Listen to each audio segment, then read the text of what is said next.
ఆ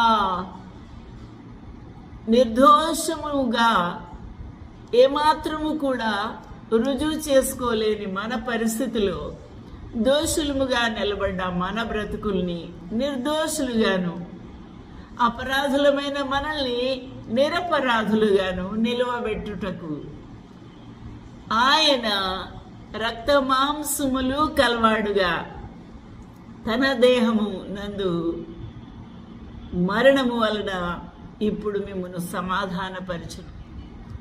తన దేహమునందు మన పాపములను భరించి విమోచన క్రయధనముగా తన ప్రశస్త రక్తమునే చిందించి అపవిత్రులము అపరిశుద్ధులమైన మనల్ని పరిశుద్ధులుగాను, దోషులము అయిన మనల్ని నిర్దోషులుగాను, అపరాధులమైన మనల్ని నిరపరాధులుగాను నిలువబెట్టుటకై త్యాగము చేసిన ప్రభు తండ్రికి మనకు సంధి చేసి సమాధానపరిచి ఉన్నాడు.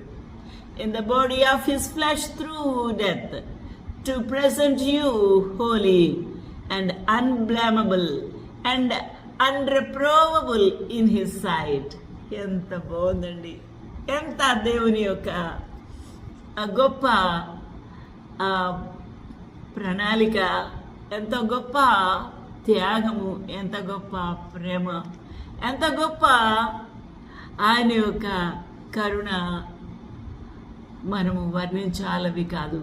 అట్టి ప్రభు మనల్ని తనతో ఐక్యపరచుకున్నటకాయ, మనల్ని పరిశుద్ధపరచుకున్నటకాయ, అపరాధులమైన మనల్ని నిరపరాధులుగాను నిందారహితులుగాను ఆ ప్రభు తన సన్నిధిలో నిలవబెట్టుకొనుటకాయ ఆయనే దిగి వచ్చిన వేళ, ఆయనే మనకై తన ప్రాణమును వెలపెట్టి కొన్న వేళ ఆలోచన చేద్దాం. ఎంత ప్రేమమూర్తి ఈ యేసుక్రీస్తు ప్రభు, ఎంత ప్రేమమూర్తి తండ్రి అయిన దేవుడు తన ఏకైక కుమారుణ్ణి బలిదానముగా ఈ లోకమునకు ఇచ్చిన ఆ కన్న తండ్రిని మనము ఏ విధంగా కొనియాడాలి, ఎంతగా మనం ఆ ప్రభువుని అర్థం చేసుకోవాలి.